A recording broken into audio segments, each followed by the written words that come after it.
I'd like to bring up our fourth THRED Talk speaker, Tsai. Hello. I'm a little shorter than everyone else. It's great to be here. My name is Tsai. First of all, thank you to SAMCEDA. Thank you to Roseanne for the invitation to participate today. It is truly an honor and does not happen very often when I get to share a stage with so many inspiring, incredible, badass women. So thank you. Am I allowed to say badass? I just said it again. Sorry.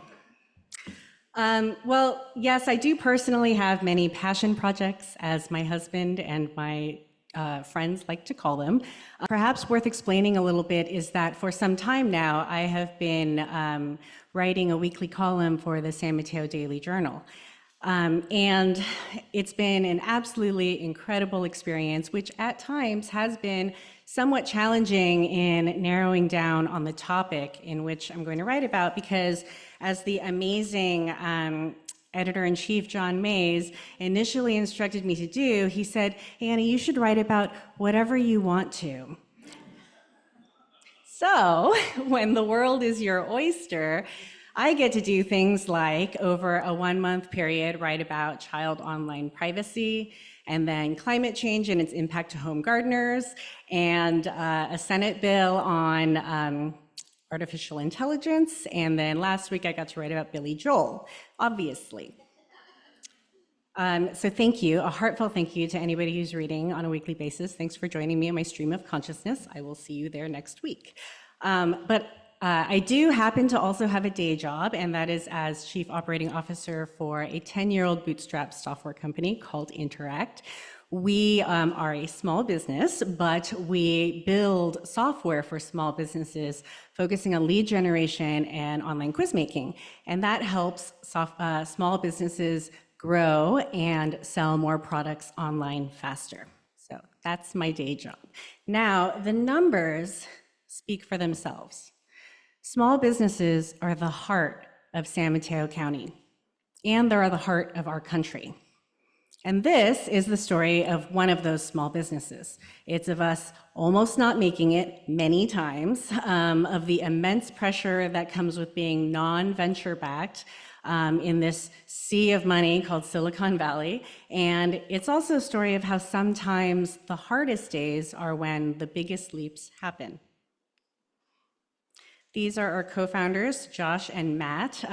When they were in their undergrad at UCLA, they started working on Interact and made the decision to not go after venture funding. This is a pretty tough decision as a software company, because what it means is that, on one hand, you get to retain control of your company, and that's a special and really hard thing to do, especially because, on the other hand, all of your competitors practically have early and regular injections of capital. And so the decisions that you have to make about how you're going to grow and invest are going to be not only very different, but the speed at which you can execute is also going to be very different from your competition. I present Article 1, which is a tiny, tiny no-frills office that probably would not pass fire code today. I know there are a lot of developers in this room, so I don't think that's there anymore. Article 2, no marketing budget, means that everyone, including our CEO, is out there making the presentations, talking to potential customers, and everybody is selling. It was pretty exciting, that's not me. It was pretty exciting when companies that we built integrations to actually acknowledged our existence, and they sent us a t-shirt. It was like, wow, we have finally made it now. So this sketch was famously drawn like 10 years ago on the back of a cocktail napkin by Y Combinator's co-founder Paul Graham. And it's kind of a joke, but it's really not. And it's the story of every startup's sort of journey from start to wherever they end up. And it's really helpful to understand sort of where you are in those endless days of long hours and what often feels like daily failure. And by this time in our journey, we were deep in the trough of sorrow. Except our trough of sorrow looked like this. And it sort of started out with the classic problems that young companies have when they're trying to figure out everything at the same time with very little cash on hand. And that question was, are we gonna make payroll today? We were selling to bigger customers at that time, companies like Home Depot and Sephora and the like, and those accounts really took a lot of account management, active account management, and it's really hard to do when you only have a few employees and everyone is doing everything. And so whenever we lost an account, there were really big implications to both revenue as well as cash flow. I know a lot of people out here who have been in the early stages of companies probably feel me on the pain there. So then the next question out there became, well, who is our right customer? And this research led us to go down market to smaller businesses, and that's when we got to what we call product market buyer fit, and things sort of started taking off. And we still had larger companies signing up, but all of our processes and systems started getting oriented towards the small business buyer. And it was about this time in 2019 when I joined the company. I was the 5th full-time employee, so we were still very small.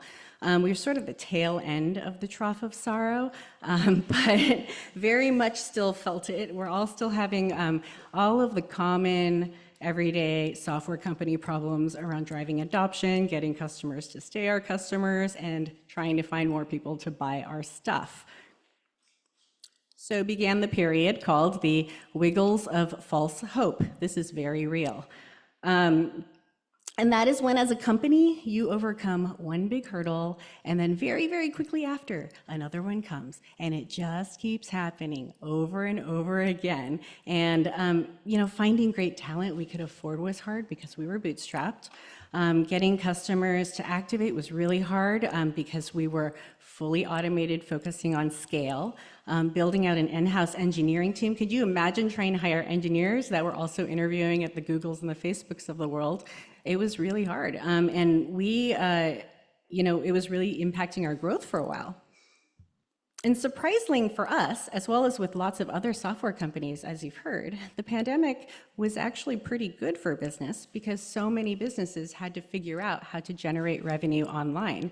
And we welcomed all of them because small businesses needed to find a way to keep their lights on. And a lot of them turned to us. Henry's House of Coffee in San Francisco was able to maintain a $45 AOV by selling their coffee online instead of having people going to their shop in San Francisco. However, I'm not sure if all of you remember, but there was, I don't know, maybe like a day in the summer of 2021 where everyone decided to close their computers and go outside. And it was from that point until probably the end of 2022, where as a company, we had built up all this infrastructure to support growth and scale, and we were really struggling to find those new customers. And it pretty much almost broke us. We were very close to having to shut down.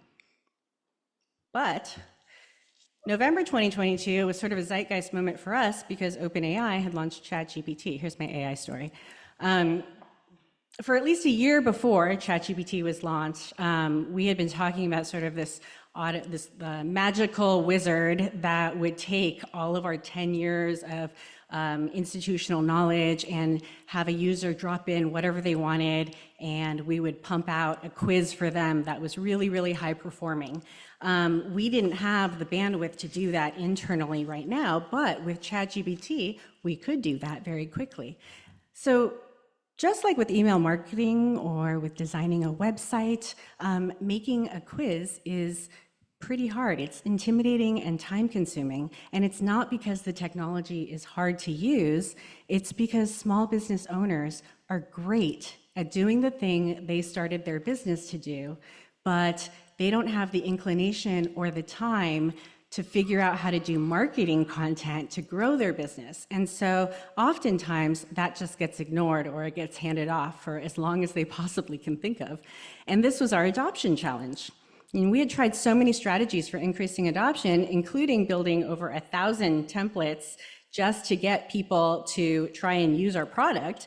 But the reality was that it was going to be really expensive to do it right. And as a bootstrap company, we didn't have the resources to do it. So began Project Quiz Party.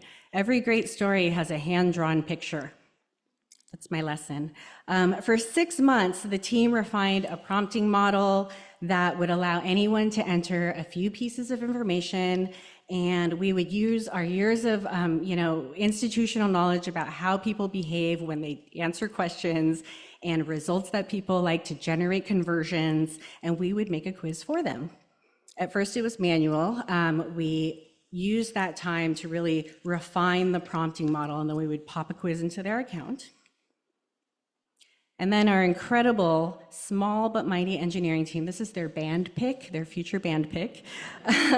They got to work on building out the product based on everything that we had learned over that 6-month period. We started using Interact AI internally to manually verify what was being created, and we did further refining from that point. And then in June 2023, we put Interact AI out there as a primary call to action and then started pushing traffic there. And the feedback was immediate and consistent. People understood the value of having the best lead generating converter out there on their website, but they didn't have the time or energy to figure out how to do it. And now, doing that went from taking 5 weeks to 5 minutes, and people were really happy. So finally, we had a solution that not only addressed our adoption challenge, but it had a real impact to customer cancellations and churn because people were seeing the value in our product so much faster than they ever had before. Today, Interact AI represents 40% of our signups, and we did our full launch release just February 14th of this year. So here we are, 10 years in, a small business ourselves. 1.2 billion people have seen one of our quizzes online. Over 400 million quizzes have been taken on our platform. We've generated 85.7 million leads for our customers, most of which who are small businesses. And we like to think, we have the highest converting lead generating tool in online marketing out there today. And it was a hard road getting there, but like I said earlier, sometimes those hardest days create the biggest leaps. We are still educating. This is sort of our favorite thing to do. It became something that we loved. This was a few months ago at the San Jose Small Business Economic Empowerment Day, where Josh, the CEO, and I were out there talking to small business owners about how to use AI prompts to extract all of that amazing institutional knowledge and expertise out of their brains and turn it into marketing content with a couple of clicks. Thank you.